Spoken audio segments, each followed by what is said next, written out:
So it is time for me to work on my 4 Gourmet challenge, and I opted to do an art journal page, and I will be working on this piece of chipboard here. Now I will start by creating some texture in my background, and what would be more suitable than toilet paper? Yes, the theme of this challenge is unusual times, and I think if I will look back at this page in years to come, I will definitely remember the toilet paper issue. Now, like any other tissue paper, I have to take the layers apart. I am then using my Mod Podge to glue it down. Now, watching me glue down toilet paper is not super exciting, so I'm doing this rather fast.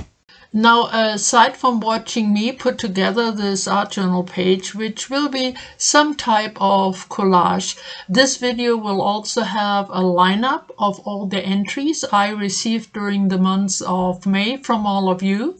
And then towards the end of the video, I will give you the new challenge for June. But now back to my page here. I'm nearly finished with my TP texture for my background, and next I want to add a border, and for that I use 2 face masks. I cut them apart so I retain 2 edges and the strings, and that will create an interesting border, and again is another reminder of the unusual times we have right now. And that about brings me to the point where I will turn you over to some music, because from here on my process is very easy to follow. I will put all the mediums I am using as well as anything else you might need to know in the captions, and I will talk to you in just a wee bit, latest towards the end of the video. Enjoy.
Oops, so sorry, I forgot to turn on my camera, but I used my gelatos in yellow, orange and red to enhance the page a bit more. I used some purple on the red, some dark blue on the black, and it also helped to subdue the shine I got from the pigment powders.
All right, and here's my page all done. I don't think it needs a whole lot of explanations, but I want to show you the words one more time. I borrowed them from the computer language.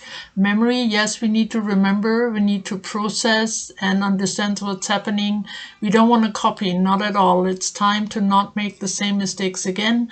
We need to reboot and restart. So here is another look at the details. I purposely distressed everything so that the texture would come out. You can see the frame I created. I did use several different mediums and I added the words, of course. So I completed the challenge and so did all of you. And here's the lineup of all the entries I received. It was really interesting to see how we all have such a different take and view on the theme unusual times, and that's good. Please go slow. You don't want to miss any details. Please read the words or the captions as they make each piece even more meaningful and interesting. So here it is. Enjoy.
So those were the wonderful entries I received during the months of May, and I want to give a big thank you to all of you who participated. I always enjoy receiving your emails, chatting with you a little bit, and see your great creations. So please join me again for the June challenge, and if you know somebody who might be interested in doing something like this, like the 4-core challenge, let them know about it. So now on to the 4-core challenge for June. I thought we go back to something a bit more dimensional because I really like to work that way, and I think many of you do too. So we will alter or change or decorate a bottle. It could be a bottle of any size or shape. I have a couple here. Some bottles come with the top. Some come without it. You can decorate the top, you can make your own top, or you can have no top. It's up to you. Or maybe if you don't have a bottle handy right now, you may have a vase. Oops, sorry. This was bought at a dollar store, so a very simple vase. And if none of that is available to you, maybe you have a mason jar. Now this one was already painted, but I thought I'd pull it out and make it part of the possibilities here. And if none of these are available in your household right now, well, maybe it's time to have a glass of wine and save the bottle. Wine bottles are really great for decorating. So this would be the number one of our 4 core elements, the substrate, a bottle or vase. Second would be to add texture. Now, in all my challenges, I always encourage you to use whatever mediums you like to either underpaint or do detailing or whatever you need it for. Same here. The only thing is this bottle alteration should be more than just a painted bottle. So you would also need to add some texture. Now, texture can come in many different ways. It all depends a little bit on what style of bottle alteration you want to do. If you want the light to shine through still a little bit, or if you want to add a light source to the inside of the bottle, then you might want to go with not too opaque elements, like maybe tissue paper. I have a whole bunch of different colors here. That works well and really cool if you layer several layers of different colors on a bottle alteration. Same goes for napkins. Now, napkins also give you the possibility to use a nice design to shape the look of your bottle or vase. Now, if you don't want to go for a light source, then of course you can really add the texture. It could be a texture paste or anything along those lines. You could add string or yarn. You could definitely add lace or doilies, fabric or tassels. And of course there are always beads or little findings or jewelry pieces or charms. All those can complete the look of an altered bottle. And there are many, many more things which I won't list here, but you can use normal craft paper, you can use corrugated cardboard, you can use chains, you can use many, many things. Whatever you have in your stash and whatever suits you. So that's number 2. Number 3 would be to add a dangle. Now, I call it dangle because I'm not sure if that's an official word, but something that is not permanently attached, like something that still has some room of movement. Let's call it that way. So here's just a little dangle I made for one of my journals. It has a tassel, it has some chain and charms, it has some beads, a rock, a feather, and so on. Now, your dangle doesn't have to look anything like this. This is just to give you an idea. And of course the dangle could be on the top, but could absolutely be anywhere else just the same. Just try to add something that still moves around so it's not completely glued down. So that brings me to point number 4. Now, I purposely don't make my challenges difficult, but I do like an interesting point, something that helps all of us to think outside the box. So for that purpose, I thought we could all try to represent or include some kind of connection to one of the 4 elements, meaning earth, air, fire, or water. Now, you can absolutely stretch this idea. You can interpret it in whichever way you like, but try to include at least some kind of representation of one of these. You can, of course, add more if you like. So that's pretty much it, I think so. So the first point was the substrate, a glass bottle or vase. Second, texture, and again, it's completely up to you what you include. There are many things I didn't list here. You can, of course, use stencils and stamps. You may have die cuts. Anything you have somewhere in your drawers or in your house will work. It all depends on what look you're going for. Thirdly, would be something dangly, something that moves. And then fourth would be this little list here to represent one of these elements here. I really hope you will join me again for this art challenge. I look forward to decorating my bottle. I'm curious to see what you all come up with. I hope you got some inspiration and some ideas during this video. Like always, you have the whole month, this time the month of June, to work on your creation. When you're done, please take a good photo and send it to my email. I wish you a wonderful month of June. Please stay safe and well and healthy and creative, of course. Now, I will be going to the mountains next week for just a few days of camping, and it will be so nice to get out of the city. The weather is absolutely perfect right now here in Colorado. So until then, I'll be back next week, latest by next Friday. I will see you, and bye bye for now.